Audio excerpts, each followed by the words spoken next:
नमस्कार विद्यार्थियों।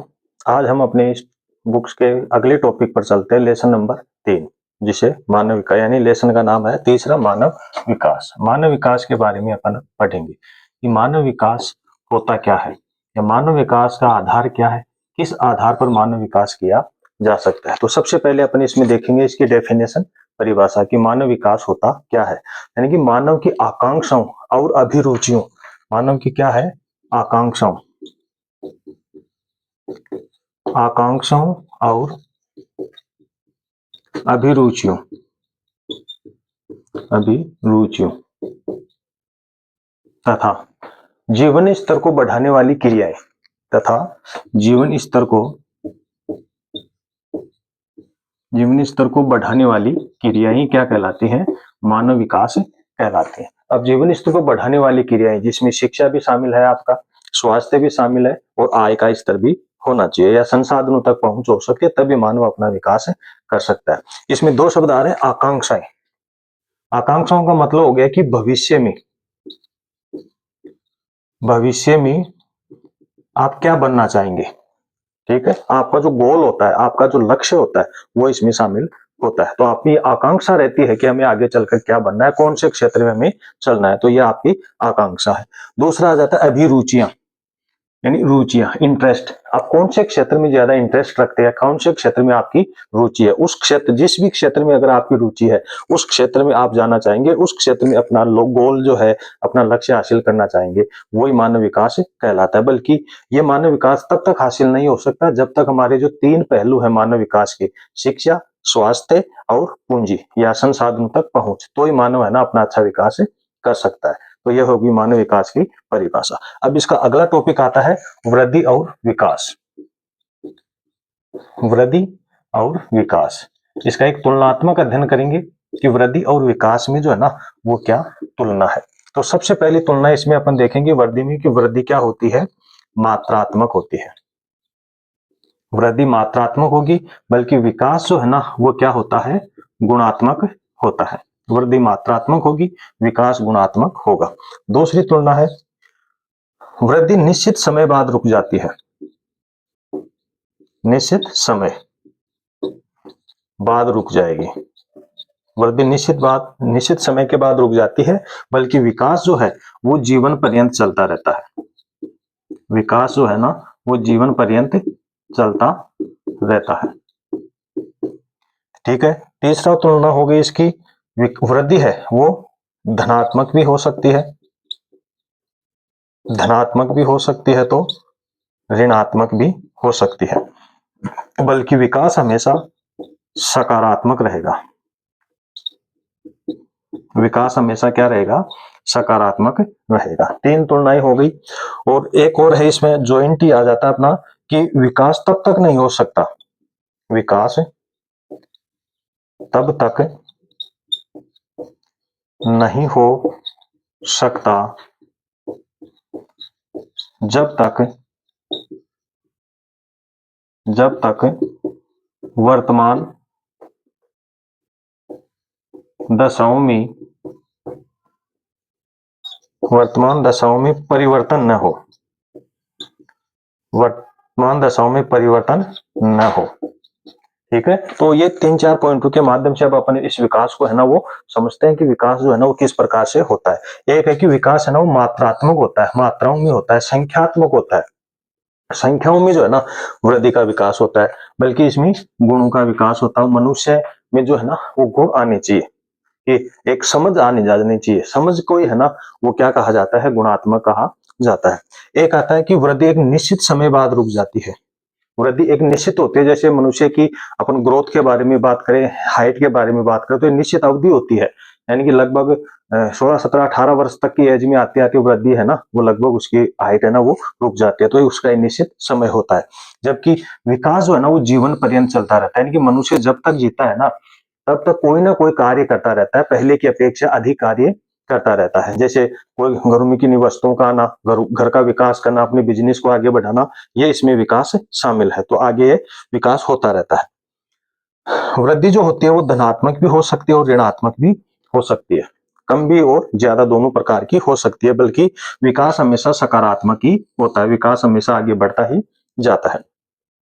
विकास तब तक नहीं हो सकता जब तक वर्तमान दशाओं में कोई परिवर्तन ना हो, यानी कि वर्तमान जो दशाएं चल रही हैं, जो हमें आगे बढ़ने में बाधा उत्पन्न कर रही हैं, उन बाधाओं को अगर नहीं हटाया जाएगा तो मानव विकास नहीं कर सकता। तो यानी ये कुछ वृद्धि और मानव विकास के बारे में है। ये क्वेश्चन जो है वो 100% यानी कि अपन ये कह सकते हैं कि एग्जाम की दृष्टि से काफी इंपॉर्टेंट प्रश्नों में इन्हें शामिल किया जाता है। हर बार वन ईयर द ईयर जो है ना, ये क्वेश्चन है ना लगातार पूछा जाता है। इसके बाद में आ जाता है कि मानव विकास का मापन, मानव विकास की जो अवधारणाएं है, या अपन ये कहें कि मानव विकास जो है ना वो किस प्रकार से जो है ना परिभाषित किया जाता था। तो मानव विकास को परिभाषित करने का कार्य 1980 से 1990 के दशक में दो विद्वान रहे हैं। उन दोनों विद्वानों ने जो है ना इसे प्रतिपादित किया था। एक तो पाकिस्तान के रहने वाले थे डॉक्टर महबूब उल हक, ठीक है, और एक भारत के रहने वाले थे, अर्थशास्त्री थे ये, अर्थशास्त्री प्रोफेसर अमर्त्य सेन। इन दोनों ने मिलकर मानव भूगोल के, या अपन ये कहें कि आपकी मानव जो विकास है ना वो सूचकांक प्रतिपादित किए गए हैं। इनके बाद से, इससे पहले जो है ना ये मानव विकास सूचकांक प्रतिपादन होता था, लेकिन वो विश्व बैंक के द्वारा है ना वो किया जाता था। विश्व बैंक जो है ना ये प्रतिपादित करता था। अब इसकी अलग संस्था है ना वो बन गई है, जिसे अभी अपन आगे है ना वो पढ़ेंगे। इसके बाद में अपन आगे लेते हैं मानव विकास की अवधारणा, यानी मानव विकास की अवधारणा क्या है, किस आधार पर मानव के विकास के बारे में जो है ना, या विकास के जो पहलू हैं उनका अध्ययन किया जाता है और उन्हें प्रदर्शित किया जाता है, या कब कैसे जो है ना इसे विकसित किया गया। तो अगला पॉइंट आता है अपना मानव विकास की अवधारणा, यानी मानव विकास को परिभाषित करने का सबसे पहले कार्य, या मानव विकास की अवधारणा सबसे पहले प्रतिपादित की गई 1990 में, और ये कार्य किया गया डॉक्टर महबूब उल हक के द्वारा, ठीक है। 1990 में मानव विकास की जो अवधारणा का जो प्रतिपादन जो है ना वो 1990 में किया गया, और किसने किया, डॉक्टर महबूब उल हक ने किया गया। तब से लेकर अब तक प्रत्येक वर्ष मानव विकास प्रतिवेदन रिपोर्ट प्रतिपादित की जाती है, यानी यूएनडीपी द्वारा प्रति वर्ष जो है ना ये मानव विकास रिपोर्ट प्रतिपादित की जाती है। इसका पूरा नाम पूछा जाता है संयुक्त राष्ट्र विकास कार्यक्रम,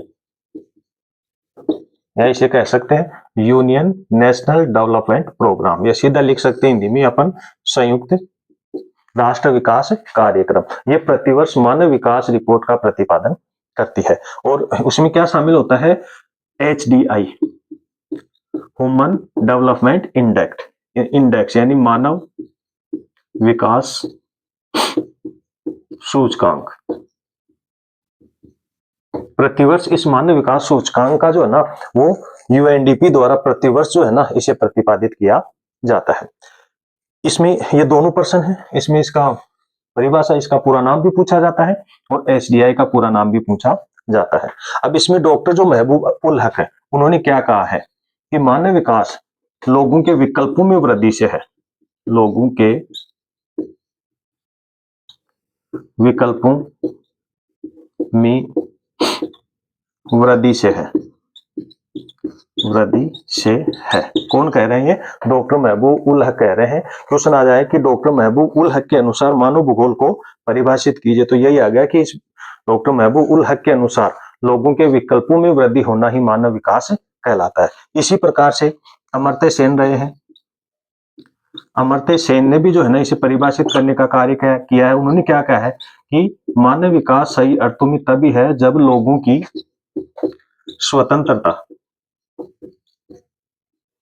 की स्वतंत्रता में वृद्धि से है। अमर्त्य सेन के अनुसार क्या होता है कि लोगों की स्वतंत्रता में जो है ना वो वृद्धि से है। इसमें देखना अमर्त्य सेन यानी लोगों की स्वतंत्रता में वृद्धि। जब लोग स्वतंत्र रहेंगे तो खुलकर जो है ना अपने विचारों के अनुसार जो है ना कार्य कर सकते हैं और किसी भी सेक्टर में जाकर किसी भी क्षेत्र में जाकर अपने कार्य कर सकते हैं, जिस कारण वो अपनी वृद्धि कर सकते हैं। महबूब उल हक के अनुसार महबूब उल हक क्या करेंगे, लोगों के विकल्पों में वृद्धि से है। लोगों को ऑप्शन मिलनी चाहिए। अगर एक कार्य में व्यक्ति सक्षम नहीं है, फेल हो रहे हैं उस कार्य में, तो उसके लिए दूसरा कार्य तैयार मिलना चाहिए या दूसरे क्षेत्र में जाकर वो कार्य कर सकते हैं, तब मानव विकास कर सकता है। तो महबूब अक के अनुसार लोगों के विकल्पों में वृद्धि का होना ही मानव विकास कहलाता है और अमर्त्य सेन के अनुसार लोगों की स्वतंत्रता में वृद्धि होना ही मानव विकास कहलाता है। तो सही अर्थों में अगर देखा जाए तो ये दोनों विकल्प जो है ना वो सही है, क्योंकि दोनों की परिभाषाएं सटीक बैठती हैं। क्योंकि लोगों को जब अवसर अच्छे मिलेंगे, अनेक अवसर मिलेंगे यानी विकल्प मिलेंगे, या वो स्वतंत्र रहकर कार्य करेंगे तो अपना विकास कर सकते हैं। अब इस विकास को बढ़ावा देने के लिए विकास जो है ना वो किस पर निर्भर होता है, तो विकास के कुछ स्तंभ हैं जिनके आधार पर मानव है ना वो विकास करता है। तो अगला पॉइंट अपन पढ़ रहे हैं मानव विकास के स्तंभ, यानी मानव विकास के स्तंभ। मानव विकास के स्तंभ यानी सही अर्थों में देखा जाए तो मानव विकास जो है ना वो स्तंभों के ऊपर, पोल जिसे कहें, उन पे निर्भर होता है। जिस प्रकार से किसी इमारत को अपन मजबूती प्रदान करना चाहते हैं तो उसके लिए जो स्तंभ होते हैं, जो पिलर होते हैं ना, वो मजबूत बने जाते हैं, मजबूत लगाए जाते हैं ताकि इमारत जो है ना वो लंबे समय तक सुरक्षित रह सके। इसी प्रकार मानव के विकास के लिए भी कुछ स्तंभ होते हैं जिनका होना बहुत ही जरूरी है। तो पहला स्तंभ आता है उसमें समता या समानता। समता या समानता यानी मानव विकास तभी हो सकता है जब उन्हें समान अवसर दिए जाए। लोगों के साथ किसी प्रकार का कोई भेदभाव नहीं होना चाहिए, जाति के आधार पर, धर्म के आधार पर, लिंग के आधार पर, अमीर या गरीब के आधार पर। अगर कोई भेदभाव नहीं होगा, सबको समान अवसर उपलब्ध किए जाएंगे, तो वो मानव है ना वो विकास जल्दी कर सकता है। अगर किसी क्षेत्र में व्यक्ति जा रहे हैं, वहां पर अगर भेदभाव हो गया, जातिवाद हो गया, धर्म के आधार पर हो गया, लिंग के आधार पर अगर भेदभाव होता है, तो वो मानव विकास की श्रेणी में नहीं आता है। इसका मतलब यह है कि मानव विकास तभी संभव हो जाता है जब समान अवसरों का फायदा उठाया जाए या लोगों को समान अवसर उपलब्ध करवाकर मानव विकास किया जा सकता है। चाहे वो जाति हो, धर्म हो, लिंग के आधार पर ये भेदभाव होता है ना, वो नहीं होना चाहिए। तो समता यानी लोगों को समान अवसर देकर मानव विकास किया जा सकता है। दूसरा बिंदु आता है आपका सतत पोषणीयता।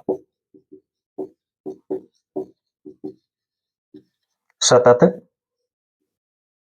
पोषणीयता, सतत, सतत का मतलब होता है लगातार, लगातार। और पोषणीयता का मतलब होता है कि लगातार लोगों को कुछ न कुछ एनर्जी है ना वो मिलती रहे या कुछ न कुछ संसाधन मिलते रहे। तो सतत पोषणीयता क्या कह रहे हैं कि लगातार लोगों यानी मानव द्वारा किया गया, या अपन ये कह सकते हैं कि ऐसा विकास किया जाना चाहिए जिसमें पर्यावरण को भी ध्यान में रखना चाहिए और आने वाली पीढ़ी को ध्यान में रखकर ही है ना वो विकास किया जाना चाहिए। या ऐसे भी कह सकते हैं कि पर्यावरण को बिना नुकसान पहुंचाए बिना या भविष्य की पीढ़ी को ध्यान में रखते हुए किया गया विकास ही सतत पोषणीय विकास कहलाता है। इसको समझो, पर्यावरण को बिना नुकसान पहुंचे कोई भी ऐसा कार्य नहीं करना चाहिए जिससे पर्यावरण प्रदूषित हो, पर्यावरण को क्षति पहुंचे। और आने वाली पीढ़ियों के लिए भी हमें जो ये संसाधन वगैरह होते हैं ना वो सुरक्षित रखने चाहिए ताकि भविष्य में वो भी उन संसाधनों का उपयोग करके विकास कर सकती है। इसे ही सतत पोषण या सतत पोषणीयता कहा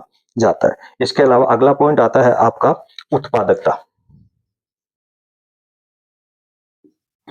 तीसरा पॉइंट है उत्पादकता, यानी लोगों में जो है ना वो उत्पादन का जो कार्य होता है वो अपनी क्षमता के अनुसार होता है कि व्यक्ति को ऐसे अवसर उपलब्ध करवाए जाने चाहिए या व्यक्तियों को ऐसी क्षमता प्रदर्शित होनी चाहिए ताकि वो अपना विकास कर सके, या लोगों को उनकी क्षमता के अनुसार कार्य भार सौंपा जाना चाहिए ताकि व्यक्ति उस कार्य को आसानी से करके अपना विकास कर सकता है। अगर किसी व्यक्ति को अपन, जो व्यक्ति 20 केजी वजन नहीं उठा सकता और उसे 50 केजी देके कहेंगे कि वहां तक, उस बिंदु तक उसे पहुंचा और आपको 100 रुपए दिए जाएंगे, तो वो नहीं लेके जाएगा, उठा ही नहीं पाएगा और वो ना ही उन्हें 100 रुपए मिलने हैं, ना ही वो अपना विकास कर पाएगा। तो यानी कि लोगों को उनकी कार्य क्षमता के आधार पर ही कार्य सौंपे जाने चाहिए ताकि वो व्यक्ति उस कार्य को आसानी से करके उसके बदले में जो है ना कुछ वस्तु प्राप्त या कुछ पैसा प्राप्त करके अपना विकास कर सकता है। तो उत्पादकता का भी रोल है ना इसमें होता है कि मानव उत्पादन अपनी क्षमता के अनुसार ही है ना वो करता है।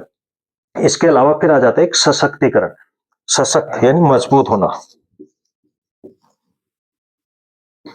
सशक्तिकरण यानी मानव को जो है ना मानव का विकास तभी संभव होगा जब मानव है ना वो सशक्त होगा, मजबूत होगा। यानी अपने आप को एक सशक्त है ना वो किया जाना चाहिए।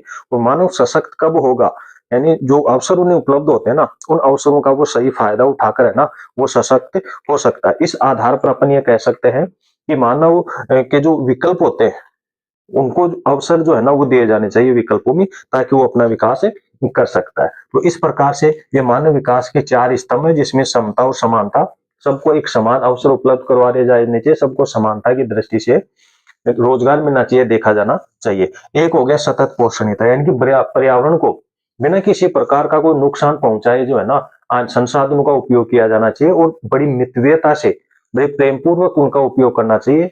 जितनी हमें आवश्यकता है उतना ही हमें उपयोग करना चाहिए, और आगे के लिए पीढ़ियों के लिए सुरक्षित रखा जाना चाहिए। तो ही यह सतत पोषणीयता कहलाता है। एक हो गया उत्पादकता, यानी लोगों की कार्य क्षमता के अनुसार उन्हें कार्य उपलब्ध करवाए जाने चाहिए, ताकि वो कार्य को आसानी से करके अपने लिए जो है ना वो कह सकते हैं कि इनकम है ना वो प्राप्त कर सकता है। और एक हो गया सशक्तिकरण, यानी कि लोगों का सशक्त होना भी जरूरी है। लोग कब तक सशक्त हो सकते हैं, जब तक उन्हें एक अच्छा रोजगार है ना वो नहीं मिलता। जब तक अच्छा रोजगार उन्हें नहीं मिलेगा तो वो व्यक्ति सशक्त नहीं हो सकते। तो इस प्रकार ये 4 जो बिंदु हैं ये मानव विकास के स्तंभ कहलाते हैं। इन मानव विकास के इन स्तंभों के आधार पर अगर सबको समान महत्व दिया जाएगा तो ही मानव जो है ना वो विकास कर सकता है। अब इसके लिए कुछ मापन होता है, मानव विकास का मापन, कि मानव विकास का मापन जो है ना वो किस आधार पर किया जाता है। इसके अलावा मानव विकास के कुछ उपागम भी होते हैं।